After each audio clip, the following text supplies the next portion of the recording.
குறிவைத்தால் தவற மாட்டேன், தவறுமானால் குறியே வைக்க மாட்டேன்.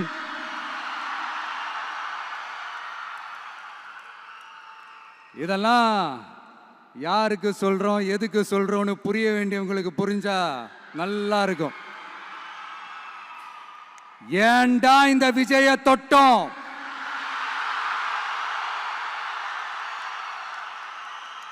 ஏண்டா விஜய் கூட இருக்கிற அந்த மக்களை தொட்டோம்? நினைச்சு நினைச்சு நினைச்சு ஃபீல் பண்ண போறீங்க.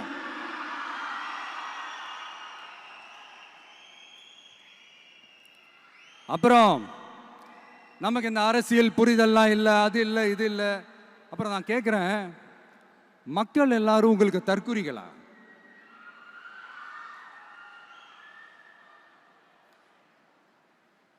அதே மக்களோட ஓட்டு வாங்க போற நாம தற்குறிகள்னா, அப்ப இவ்வளவு நாள் அதே மக்கள் கிட்ட இருந்தானே நீங்க ஓட்டு வாங்கிட்டு இருந்தீங்க.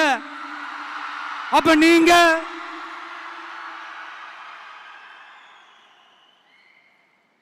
அந்த மக்களுக்கு நீங்க காட்டுற மரியாதையும் நன்றியும் இதுதானா? ஒண்ணு மட்டும் சொல்றேன், எழுதி வச்சுக்கோங்க. இந்த தற்குறி தற்குறின்னு சொல்றீங்கல்ல, இந்த தற்குறிகள்லாம் ஒன்னா சேர்ந்துதான் வாழ்நாள் பூரா விடையை கண்டுபிடிக்காத முடியாத அளவுக்கு உங்க அரசியலே ஒரு கேள்விக்குறியாக்க போறாங்க.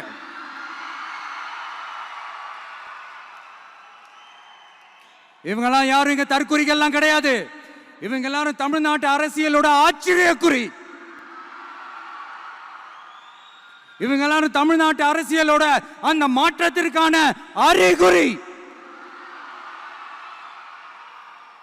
சும்மா லாஜிக்கே இல்லாம தற்குறி தற்குறி.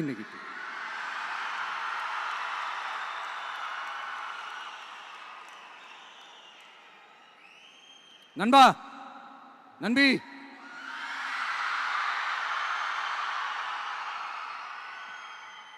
எல்லா மேடையிலும் ரிப்பீட்டடா ஒரு விஷயம் நான் சொல்லுவேன்ல, இப்ப நீங்க சொல்லுங்க. ஒண்ணு, இன்னொன்னு, ரிப்பீட்.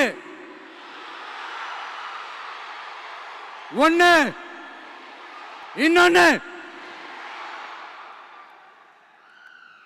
இந்த போட்டி எப்படி இருக்க போகுதுன்னா, மக்களோட மக்களா நிக்கிற நமக்காக மக்களே டிசைட் பண்ணி போறாங்க.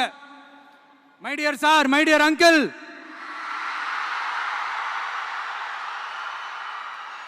ஆல்ரெடி டிசைட் பண்ணியாச்சு. கான்பிடென்டா இருங்க மக்களே, நல்லதே நடக்கும், வெற்றி நிச்சயம்.